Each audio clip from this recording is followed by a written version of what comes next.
For as long as basketball fans can remember, the NBA has been dominated by Americans.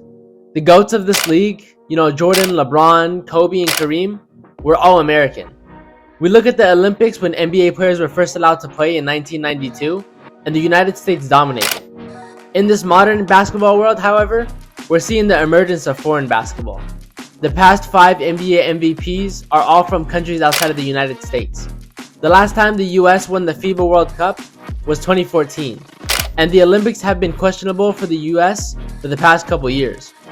We're seeing a new era in basketball, with Giannis, Jokic, Embiid, and Luka leading the way. But before we talk about the new era, let's backtrack to the pioneers of European basketball. Let's take this all the way back to 1986. There's a 7'3" Lithuanian that many NBA teams are interested in, but he can't make his way to the league because the officials of the Soviet Union won't let him. Still, the Portland Trailblazers select Arvydas Sabonis with the 24th overall pick, and he would make his debut 9 years later at 30 years old.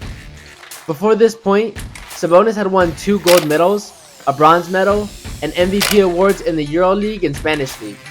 In his stint in the NBA, Sabonis led the Blazers to the playoffs every year, even going as far as the conference finals.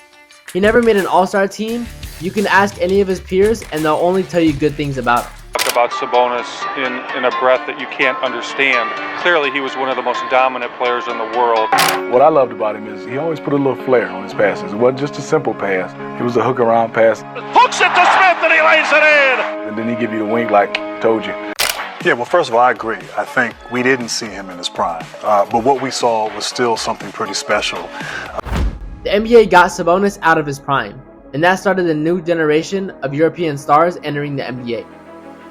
After Sabonis' stint in the NBA, we go to the late 90s. He paved the way for European stars to make their way to the NBA as soon as they are draft eligible. Players like Dirk Nowitzki, Pau and Marc Gasol, and Drazen Petrovic are some of the few stars that came into the NBA at this time and made an impact. Dirk came into the league at 20 from Germany after playing professionally for 4 years before then, and is regarded as one of the best power forwards to ever play this game. Pau and Marc Gasol both came in at a young age and put Spain on the map, making them seem as the only country that can match with the United States.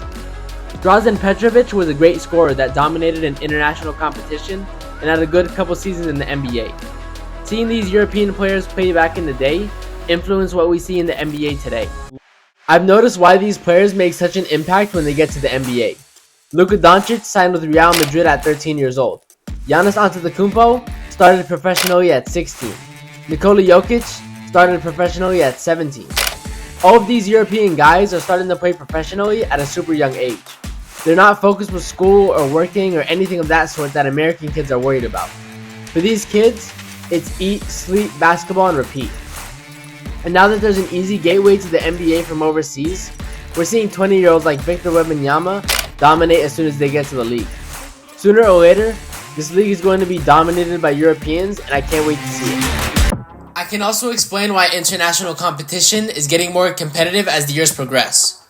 Europeans play a very unselfish game of basketball, but they've never had that go-to guy that Americans seem to have plenty of. Now that these stars are blossoming from these foreign countries, it makes them scary to face. Let's take the Canada team from the 2023 FIBA World Cup. A couple years back, nobody would have thought Canada had a chance with the United States. But now with a team filled with 8 NBA talented players, led by superstar Shai Gilgeous-Alexander, I can see why they beat the US in the 3rd place game. These countries have always played the right style of basketball, and now their skill is matching it. All that being said, Europeans have brought a great deal of competition to America now. Nikola Jokic from Serbia, Giannis from Greece, and Luka from Slovenia. But let's not forget how these players came to be. The 2024 Olympics are coming soon, and it's going to be exciting to see all these countries competing against one another. I hope you guys enjoyed the video. Please like and subscribe, and I'll talk to you guys later.